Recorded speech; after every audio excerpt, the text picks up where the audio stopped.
வானத்தையும் பூமியையும் படைத்த சர்வ வல்லமையுள்ள தேவனை ஸ்தோத்தரிப்போமாக. இந்த டிசம்பர் 18ஆம் தேதி முழுவதும் கிருபையாய் நம்மை பாதுகாத்து வந்த தேவனுக்கு நன்றி செலுத்துவோமா?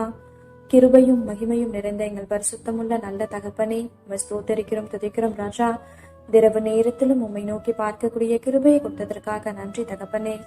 அப்பா, இந்த நாளிலும் உங்களுக்கு பிரியமில்லாத காரியங்களை செய்து உடைய இருதயத்தை துக்கப்படுத்தியதற்காக எங்களை தயவாய் மன்னியும் ஆண்டவரே. உமக்கு பிரியமான பிள்ளையாய் வாழ உதவி செய்யுங்கப்பா. இந்த நாளிலும் எங்கள் தேவைகள் எல்லாவற்றையும் சந்தித்து நாங்கள் சோர்ந்து போகாதபடி உடைய வார்த்தை கொண்டு எங்களை பலப்படுத்தியதற்காக நன்றி தகப்பனே. ஆண்டவரே, இந்த நாளிலும் நாங்கள் மற்றவங்க வாழ்க்கையை பார்த்து பொறாமப்பட்டதற்காக எங்களை தயவா மன்னிச்சிடுங்க இசப்பா.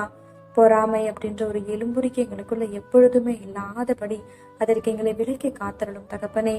மற்றவங்க வாழ்க்கையை ஒப்பிட்டு பார்க்காதபடி நீங்க கொடுத்த வாழ்க்கையில சந்தோஷமாகவும் சமாதானமாகவும் வாழ எங்களுக்கு கற்றுத்தாங்கப்பா. உம்மை போல எல்லாரையும் நேசிக்க கற்றுத்தாரும்.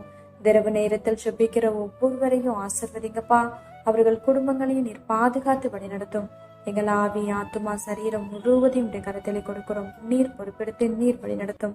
இயேசு கிறிஸ்துவின் இனிய நாமத்தில் ஜெபிக்கிறோம் எங்கள் ஜீவனுள்ள நல்ல பிதாவே, ஆமென்.